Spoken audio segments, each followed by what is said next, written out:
Hola, ¿qué tal? ¿Cómo están? Les saluda el profesor Melvin Silva, docente de la Escuela Agrotécnica de Oriente, Dr. Reinaldo Salinas López, de Jacaleapa, El Paraíso. Bueno, soy docente del área de física, como verán, y pues en esta ocasión estamos presentando una videoclase específicamente para los estudiantes de 11º grado, segundo de bachillerato, en el área de física. Y el tema que vamos a considerar en esta ocasión es la variación de la presión con la profundidad y presión manométrica. Ya en un video previo estuvimos definiendo el concepto de presión y establecimos, ¿verdad?, esa relación que se destaca en esta primera pantalla, en este recuadro que les señalo, que dice: recuerda, presión es igual a la fuerza perpendicular sobre el área en donde actúa la fuerza. ¿Verdad? Hay un video previo. Si no lo han visto, pues les invito que visiten mi canal Instituto Virtual HN, ahí podrán encontrarlo, y quizás también en las plataformas, ¿verdad?, correspondientes en la Secretaría de Educación. Vamos a comenzar. Todo nadador sabe que al sumergirse en aguas profundas se produce un efecto originado por el cambio de presión, que va en aumento conforme desciende más. De igual manera, la presión es menor conforme se asciende a mayor altitud con respecto al nivel del mar. ¿Verdad? Eso es uno de los aspectos que inciden mucho, por ejemplo, en los atletas de alto rendimiento, cuando les toca ir a competir a ciudades con alturas bastante marcadas, como por ejemplo Ciudad de México, o de repente Quito en Ecuador, o en Bolivia, ¿verdad?, y otras ciudades, en donde al estar a mayor altura, la presión es un poco menor y también el nivel de oxígeno. Y eso afecta el rendimiento de los atletas que de repente no están acostumbrados a esos ambientes. De igual manera en las profundidades, ¿verdad? Hay cierto nivel que el ser humano pues, puede soportar, y ya pues sobrepasando esos niveles puede ser muy peligroso, ¿verdad?, debido a la acumulación de nitrógeno y otros elementos nocivos en la sangre, producto de la presión que el agua ejerce sobre ese nadador. Bueno, no vamos a profundizar en eso, ustedes pues pueden investigar, pero es para darles en contexto de lo que vamos a tratar en el tema de hoy.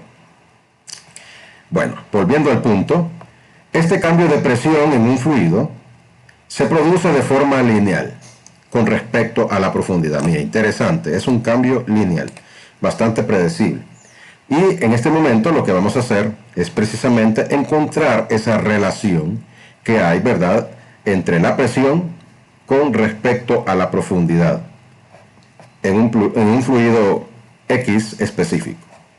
Tenemos esta figura aquí a la izquierda en la pantalla, en donde vamos a suponer que este recipiente, ¿verdad?, está lleno de un líquido, y que el recuadro que tengo en un azul un poquito más marcado, ¿verdad?, es un bloque de ese mismo fluido. No es que es un objeto diferente, sino que es un bloque del mismo fluido con el que vamos a trabajar.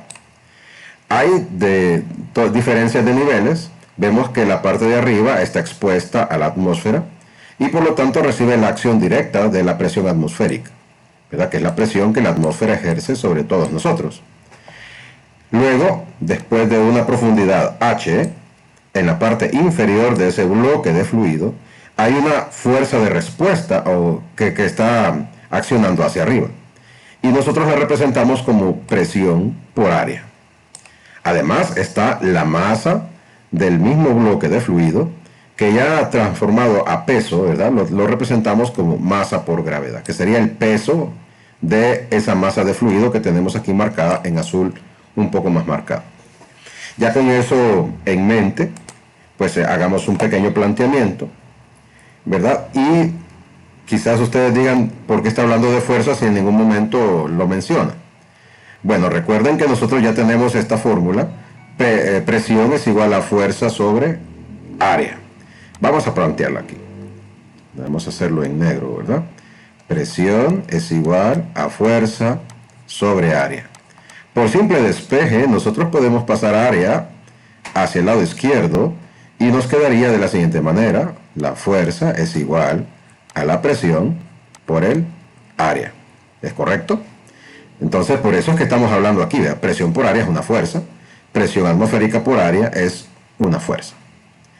Ahora que ya aclaramos eso, hay otro detalle que vamos a trabajar antes de plantear, ¿verdad?, el sistema que está ahí con la primera ley de Newton. Vamos a hablar de masa por gravedad. Hay otra manera como la podemos expresar. Masa por gravedad. Y antes que nada, pues voy a recordarles una fórmula adicional, que es la de la densidad. La densidad es igual a la masa sobre el volumen. Por lo tanto, la masa yo la puedo expresar como el producto de la densidad por el volumen. Es una fórmula que en física, en décimo grado, tuvieron que haber estudiado, ¿verdad? Si no, pues aquí se las estoy dando. Entonces, como estamos hablando de la masa de este bloque de agua, yo puedo expresarla de esta manera. Y puedo decir entonces que en vez de escribir m, voy a escribir su equivalente, densidad por volumen, obviamente multiplicado por la gravedad, que ahí la tenemos. Y ahora voy a trabajar el volumen. El volumen, si suponemos que este pues, es una figura en 3D, 3 dimensiones, o sea que tiene una base y tiene una altura. Nosotros sabemos que para hallar el volumen de una figura de ese tipo, vamos a multiplicar el área de la base por su altura. Entonces, planteémoslo aquí. Tendríamos, por lo tanto, densidad, el volumen lo vamos a escribir con su equivalente, área de la base por su altura, multiplicado también, desde luego, por la gravedad. Ahora sí, tenemos ya las equivalencias necesarias para plantear la primera ley de Newton. ¿Se acuerdan de la primera ley de Newton, verdad? Lo que va dirigido hacia arriba, las fuerzas hacia arriba son positivas y las que están hacia abajo son negativas. Así vamos a trabajar. Entonces, tendríamos presión por el área que está en la parte inferior, positiva, menos, vamos ahora a trabajar con la que está aquí arriba, actuando en sentido vertical hacia abajo, la presión atmosférica P sub 0 por la misma área, porque estamos asumiendo que las dos áreas, tanto arriba como abajo, son la misma, menos la masa por gravedad, y esto es igual a 0, de acuerdo a la primera ley de Newton. Ahora, escribamos la equivalencia de masa por gravedad, que la encontramos aquí, y nos queda así. Presión por área, menos presión atmosférica por área, menos densidad, área, altura, gravedad, igual a 0. Notamos que hay un valor ahí que podríamos eliminar, porque se repite en los tres, ¿verdad? Y, por lo tanto, por la experiencia algebraica sabemos que se puede eliminar, que es el área. El área no tiene ninguna incidencia en esta relación. Y también, pues, los negativos los vamos a pasar al lado derecho. Así que nos quedamos de esta manera. Presión es igual a la presión atmosférica, más los negativos cambian a positivo, ¿verdad? Más densidad por la gravedad por la altura. Y hemos encontrado la relación que estábamos buscando establecer. Ahí la tenemos. Ven que, pues, la relación, de acuerdo a esta fórmula, es que la presión que se está soportando en este nivel, a cierta altura h, está dada por la suma de la presión atmosférica más la densidad, ¿verdad? La densidad del fluido por la gravedad por la profundidad, en este caso, ¿verdad? No le llamamos altura, sino la profundidad. Y así es como nosotros podemos encontrar la presión en este punto específico. Y como pueden ver, solamente depende de la altura o profundidad. Es el único factor ahí cambiante, porque la densidad es un dato estable, dependiendo del fluido. La gravedad es una constante, la presión atmosférica se considera también una constante bajo ciertas condiciones. Entonces el único dato que cambia es la profundidad. La presión depende exclusivamente de la profundidad.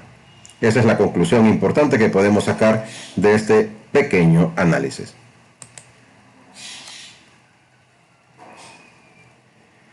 Por eso podemos concluir lo siguiente. La presión P a una profundidad h es mayor que la presión atmosférica en la superficie, P sub 0. en una cantidad, densidad, gravedad por altura. Observe que la presión es la misma en dos puntos cualesquiera situados en el mismo nivel en el fluido. Y esto es porque solo depende de la altura. Por lo tanto, si algo está a la misma altura, sumergido, está soportando la misma presión. Y aquí lo podemos ver en esta figura, ¿verdad? Que es bastante conocida, en donde cierto fluido está en un recipiente con diferentes formas en las partes que sobresalen, ¿verdad? Pero notamos que el nivel del fluido es exactamente el mismo.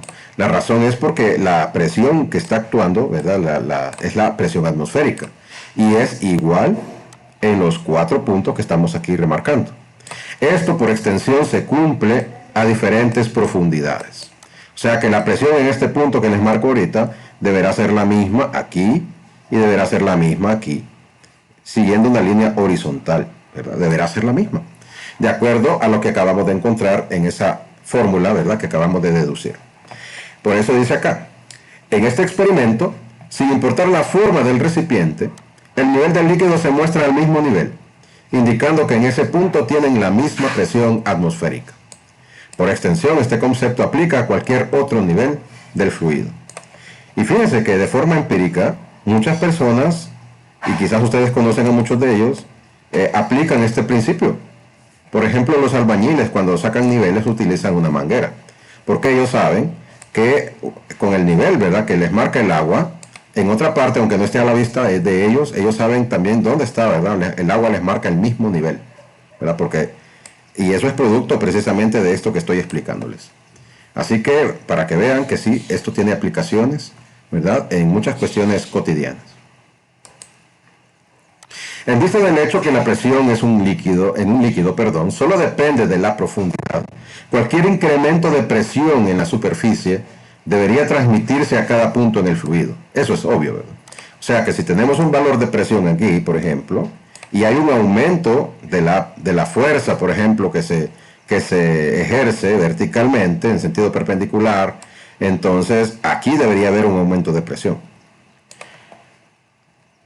Eso nos lleva entonces a una ley que se conoce como la ley de Pascal. Y la vamos a leer juntos. Un cambio en la presión aplicada a un líquido encerrado se transmite a cada punto del líquido y a las paredes del recipiente.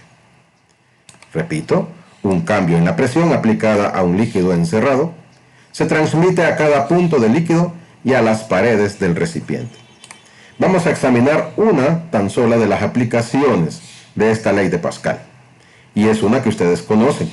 Seguramente en algún momento han ido a algún taller mecánico y se han asombrado de ver, ¿verdad?, esas enormes máquinas que levantan automotores, ¿verdad?, que levantan automóviles y equipo pesado.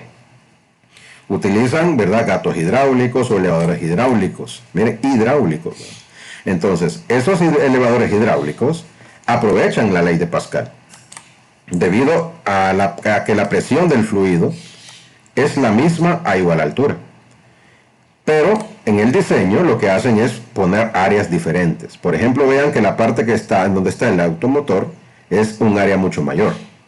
Y la parte en donde se está ejerciendo la fuerza es un área transversal mucho menor. Eso implica que como la relación es igual, hay una igualdad de presiones, presión 1 igual a presión 2, entonces la fuerza que se necesita aquí para mantener ese equilibrio es mucho menor que la fuerza que se necesita en la parte donde el área es mayor. Y pues eso produce un efecto, ¿verdad?, de que con mucha facilidad se pueda elevar el automotor sin ejercer una enorme fuerza, no es necesaria. Por eso dice acá, así se necesita nada más una pequeña fuerza F1 para elevar el objeto pesado, ¿verdad? Entonces, solamente para ilustrarles, pues aquí lo que tendríamos es presión 1 es igual a la presión 2. Por lo tanto, tendríamos aquí una clara aplicación de la ley de Pascal. Termina la primera parte, continuamos en la segunda. Hasta luego.